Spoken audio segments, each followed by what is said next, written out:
നമസ്കാരം. നമുക്കൊന്ന് ആലോചിച്ചു നോക്കാം. 200 വർഷത്തെ ബ്രിട്ടീഷ് ഭരണം അവസാനിക്കുകയാണ്. 1947-ൽ ഇന്ത്യയ്ക്ക് സ്വാതന്ത്ര്യം കിട്ടുന്നു.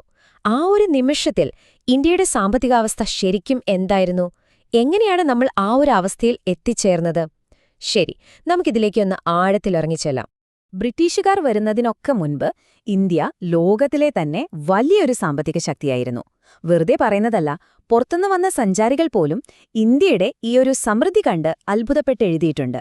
ഇപ്പോ ഈ കാണുന്നത് പോലെ 17-ാം നൂറ്റാണ്ടില് ഫ്രഞ്ച് സഞ്ചാരിയായ ബെർണിയർ പറഞ്ഞത് ബംഗാൾ ഈജിപ്തിനേക്കാൾ സമ്പന്നരായിരുന്നു എന്നാണ്. ലോകം മുഴുവൻ ആവശ്യക്കാരുണ്ടായിരുന്ന പരുത്തി, പട്ട്, കരകൗശല വസ്തുക്കൾ ഇതിന്റെയൊക്കെ ഒരു ഹബ്ബായിരുന്നു ഇന്ത്യ. പക്ഷേ 200 വർഷം കഴിഞ്ഞപ്പോഴേക്കും, അതായത് 1947-ലെത്തിയപ്പോൾ ഈ ചിത്രം മുഴുവനായും മാറി. ഒരു കാലത്ത് ലോകത്തിനു മുന്നിൽ തലയുയർത്തി നിന്നിരുന്ന നമ്മുടെ സമ്പദ്വ്യവസ്ഥ വലിയൊരു തകർച്ചയിലേക്ക് കൂപ്പുകുത്തി. ഈ കാണുന്ന ചിത്രം ആ യാഥാർത്ഥ്യത്തിന്റെ ഒരു നേർക്കാഴ്ച മാത്രമാണ്. അപ്പോൾ ഏറ്റവും പ്രധാനപ്പെട്ട ചോദ്യം ഇതാണ്: എന്ത് സംഭവിച്ചു? എങ്ങനെയാണ് ഇത്രയും സമ്പന്നമായിരുന്ന ഒരു രാജ്യം ഇത്രയും വലിയൊരു സാമ്പത്തിക തകർച്ചയിലേക്ക് എത്തിയത്? ഇതിനു പിന്നിലെ കാരണങ്ങൾ എന്തൊക്കെയായിരിക്കും? നമുക്ക് കണ്ടെത്താം. ഈ ചോദ്യത്തിനുള്ള ഉത്തരം കണ്ടെത്താനായി നമ്മൾ ഈ 5 പ്രധാനപ്പെട്ട കാര്യങ്ങളിലൂടെയാണ് കടന്നുപോകാൻ പോകുന്നത്. ഇതെല്ലാം എങ്ങനെയാണ് പരസ്പരം ബന്ധപ്പെട്ട് കിടക്കുന്നതെന്ന് നമുക്ക് വഴിയേ കാണാം. ആദ്യം തന്നെ നമ്മൾ മനസ്സിലാക്കേണ്ട ഒരു കാര്യമുണ്ട്.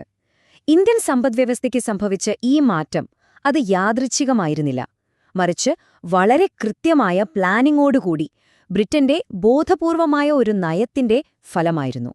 വളരെ ലളിതമായി പറഞ്ഞാൽ, ബ്രിട്ടീഷ് നയങ്ങളുടെയെല്ലാം പ്രധാന ലക്ഷ്യം ഒന്നു മാത്രമായിരുന്നു: അവരുടെ രാജ്യത്ത് വളർന്നുവരുന്ന വ്യവസായങ്ങൾക്ക് ആവശ്യമായ അസംസ്കൃത വസ്തുക്കൾ, അതായത് റോ മെറ്റീരിയൽസ്, കയറ്റുമതി ചെയ്യുന്ന ഒരു രാജ്യമാക്കി ഇന്ത്യയെ തരം താഴ്ത്തുക.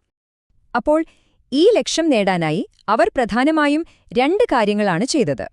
ഒന്ന്, ഇന്ത്യയിൽ നിന്ന് വളരെ തുച്ഛമായ വിലയ്ക്ക് അസംസ്കൃത വസ്തുക്കൾ വാങ്ങുക. 2, അതേ സാധനങ്ങൾ ഉപയോഗിച്ച് ബ്രിട്ടനിലെ ഫാക്ടറികളിൽ ഉൽപ്പന്നങ്ങളുണ്ടാക്കി അത് തിരികെ ഇന്ത്യയിൽ തന്നെ ഉയർന്ന വിലയ്ക്ക് വിൽക്കാനുള്ള ഒരു മാർക്കറ്റായി ഇന്ത്യയെ മാറ്റുക. ഇതായിരുന്നു അവരുടെ ഗെയിം പ്ലാൻ. ഇനി നമുക്ക് അക്കാലത്ത് ഏറ്റവും കൂടുതൽ ആളുകളുടെ ജീവിതമാർഗമായിരുന്ന കാർഷിക മേഖലയിലേക്ക് വരാം. അവിടെ എന്താണ് സംഭവിച്ചതെന്ന് നോക്കാം. ഇതൊന്നു കേട്ടുനോക്കൂ.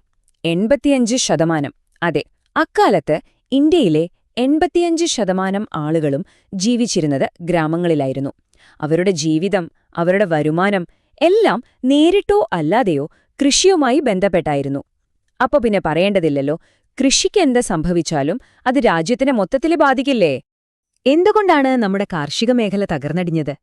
പ്രധാന കാരണം ബ്രിട്ടീഷുകാർ കൊണ്ടുവന്ന സമീന്ദാരി പോലുള്ള ഭൂപരിഷ്കരണ നിയമങ്ങളായിരുന്നു. ഇതിലൂടെ കൃഷി ചെയ്യുന്ന കർഷകർക്ക് ലാഭമൊന്നും കിട്ടിയില്ല, പകരം അത് മുഴുവൻ സമീന്ദാർമാർക്ക് പോയി. പോരാത്തതിന് പുതിയ സാങ്കേതിക വിദ്യകളോ ആവശ്യത്തിന് ജലസേചന സൗകര്യങ്ങളോ എന്തിന് വളം പോലും ഉപയോഗിക്കാൻ അവർക്ക് കഴിഞ്ഞിരുന്നില്ല. ഇതെല്ലാം കൂടിയായപ്പോൾ കർഷകരുടെ ജീവിതം ദുരിതത്തിലായി. അടുത്തതായി, ഒരു കാലത്ത് ലോകപ്രശസ്തമായിരുന്ന ഇന്ത്യയുടെ വ്യവസായങ്ങളെ അവരെങ്ങനെ തകർത്തു എന്നും നമ്മുടെ വ്യാപാരത്തെ അവരുടെ ലാഭത്തിനായി എങ്ങനെ വഴിതിരിച്ചു എന്നും നമുക്കൊന്ന് പരിശോധിക്കാം. വ്യവസായരഹിതവൽക്കരണം അഥവാ ഡീഇൻഡസ്ട്രിയലൈസേഷൻ എന്നതായിരുന്നു അവരുടെ പ്രധാന തന്ത്രം. അതായത്, ഇന്ത്യയുടെ പരമ്പരാഗത കരകൗശല വ്യവസായങ്ങളെ ഒന്നൊന്നായി ഇല്ലാതാക്കുക. ഒരു കാലത്ത് രാജകുടുംബങ്ങൾ പോലും കൊതിച്ചിരുന്ന ധാക്ക, മസ്ലിൻ പോലുള്ള തുണിത്തരങ്ങൾ ഉണ്ടാക്കിയിരുന്ന വ്യവസായങ്ങൾ പോലും ഇതോടെ ഇല്ലാതായി. പക്ഷെ അതിനൊരു ബദലായി പുതിയ വ്യവസായങ്ങളൊന്നും ഇവിടെ വളർന്നു വന്നതുമില്ല. ഈയൊരു മാറ്റം ഈ കാണുന്ന താരതമ്യത്തിൽ നിന്ന് വളരെ വ്യക്തമാണ്. നോക്കൂ, ബ്രിട്ടീഷ് ഭരണത്തിനു മുമ്പ് ഇന്ത്യ കയറ്റുമതി ചെയ്തിരുന്നത് പട്ടുതുണികൾ, രത്നങ്ങൾ പോലുള്ള വിലപിടിപ്പുള്ള ഫിനിഷ്ഡ് പ്രൊഡക്റ്റുകളായിരുന്നു. എന്നാൽ ബ്രിട്ടന്റെ കീഴിലത് വെറും അസംസ്കൃത പരുത്തി, ചണം, നീലം അങ്ങനെയുള്ള റോ മെറ്റീരിയൽസായി മാറി. ഇത് ഇന്ത്യയുടെ സാമ്പത്തിക ഘടനയെ തന്നെ തലകീഴായി മറിച്ചു. 1869-ല് സൂയസ് കനാൽ തുറന്നതോടെ കാര്യങ്ങൾ ബ്രിട്ടന് കൂടുതൽ എളുപ്പമായി. ഈ പുതിയ ജലപാത വന്നതോടെ ഇന്ത്യയും ബ്രിട്ടനും തമ്മിലുള്ള ദൂരം ഗണ്യമായി കുറഞ്ഞു. അതോടെ ഇന്ത്യയിൽ നിന്ന് അസംസ്കൃത വസ്തുക്കൾ വളരെ വേഗത്തിൽ ബ്രിട്ടനിലെത്തിക്കാനും അവിടത്തെ ഉൽപ്പന്നങ്ങൾ ഇന്ത്യൻ വിപണിയിലേക്ക് അതിവേഗം കൊണ്ടുവരാനും അവർക്ക് കഴിഞ്ഞു. ചുരുക്കത്തില്, ഇന്ത്യൻ വ്യാപാരത്തിന് മുകളിലുള്ള അവരുടെ നിയന്ത്രണം അതോടെ പൂർണ്ണമായി. ഇവിടെയാണ് ഏറ്റവും വലിയൊരു വിരോധാഭാസം. കേൾക്കുമ്പോൾ നല്ലതാണെന്ന് തോന്നും. ഇന്ത്യയുടെ കയറ്റുമതി ഇറക്കുമതിയേക്കാൾ കൂടുതലായിരുന്നു. അതായത് നമ്മൾ ഒരുപാട് സാധനങ്ങൾ പുറത്തേക്ക് വിറ്റു. അപ്പോൾ നല്ല ലാഭം കിട്ടേണ്ടതല്ലേ? പക്ഷേ ആ പണമൊന്നും ഇന്ത്യയുടെ വികസനത്തിന് ഉപയോഗിച്ചില്ല. ഇതിനെയാണ് ചരിത്രകാരന്മാർ സമ്പത്തിന്റെ ചോർച്ച അഥവാ ഡ്രെയിൻ ഓഫ് വെൽത്ത് എന്നു പറയുന്നത്. അതായത് ഇന്ത്യ ഉണ്ടാക്കിയ പണം കൊണ്ട് ബ്രിട്ടീഷ് ഓഫീസർമാർക്ക് ശമ്പളം കൊടുത്തു, അവരുടെ യുദ്ധങ്ങളുടെ ചെലവ് നോക്കി.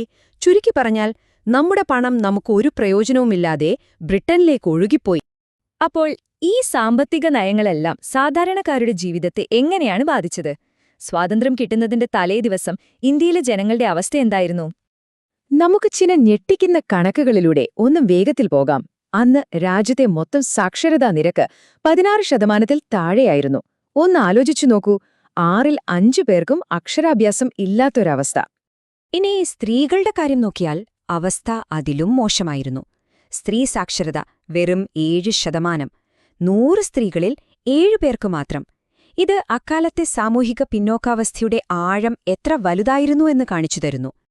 ആരോഗ്യരംഗമാണെങ്കിൽ തകർന്നടിഞ്ഞു കിടക്കുകയായിരുന്നു. ശിശുമരണ നിരക്ക് നോക്കൂ, ജനിക്കുന്ന 1000 കുട്ടികളിൽ 218 പേരും മരിച്ചുപോയിരുന്നു. ഇന്നത്തെ നിരക്കുമായി താരതമ്യം ചെയ്യുമ്പോൾ ഇതെത്ര ഭയാനകമായൊരു സംഖ്യയാണെന്നോർക്കണം. ശരാശരി ആയുർദൈർഘ്യം, അതായത് ഒരു സാധാരണ ഇന്ത്യക്കാരൻ ജീവിച്ചിരുന്ന കാലം വെറും 44 വയസ്സായിരുന്നു. ഇന്നത് ഏകദേശം 68 വയസ്സാണ്. ഈ കണക്കുകളെല്ലാം ചേർത്ത് വായിക്കുമ്പോൾ 1947-ലെ ജീവിതത്തിന്റെ ഒരു ഭീകരമായ ചിത്രം നമുക്ക് കിട്ടും. ഈ കാണുന്നതൊന്നും വെറും നമ്പറുകളല്ല. രാജ്യത്തങ്ങോളം ഇങ്ങോളം പടർന്നുപിടിച്ച ദാരിദ്ര്യത്തിന്റെയും പട്ടിണിയുടെയും കഷ്ടപ്പാടുകളുടെയും നേർചിത്രമായിരുന്നു ഇവ ഓരോന്നും. അപ്പോൾ ചുരുക്കി പറഞ്ഞാൽ, സ്വാതന്ത്ര്യം കിട്ടുമ്പോൾ ഇന്ത്യയ്ക്ക് പാരമ്പര്യമായി കിട്ടിയത് ഒരു വലിയ വെല്ലുവിളികളുടെ കൂട്ടമായിരുന്നു. തകർന്നടിഞ്ഞൊരു കാർഷിക വ്യാവസായിക മേഖല, ബ്രിട്ടന്റെ താൽപര്യങ്ങൾക്കായി മാത്രം നിർമ്മിച്ച റോഡുകളും റെയിൽവേയും, പിന്നെ രാജ്യമെമ്പാടും പടർന്നുപിടിച്ച ദാരിദ്ര്യവും തൊഴിലില്ലായ്മയും. ഇതിനെയെല്ലാം അതിജീവിക്കുക എന്നത് ഒരു ഭഗീരഥ പ്രയത്നം തന്നെയായിരുന്നു. അപ്പോ അവസാനത്തെ ചോദ്യം ഇതാണ്: ഇത്രയും വലിയ സാമ്പത്തികവും സാമൂഹികവുമായ വെല്ലുവിളികൾ മുന്നിൽ നിൽക്കെ ഒരു പുതിയ രാഷ്ട്രം കെട്ടിപ്പടുക്കുക എന്ന അതിബൃഹത്തായ ദൗത്യം സ്വതന്ത്ര ഇന്ത്യയിലെ നേതാക്കൾ എങ്ങനെയായിരിക്കും ഏറ്റെടുത്തിട്ടുണ്ടാവുക? ഈ ചോദ്യം നിങ്ങളെ ചിന്തിപ്പിക്കുമെന്ന് കരുതുന്നു. നമുക്ക് അടുത്ത തവണ കാണാം.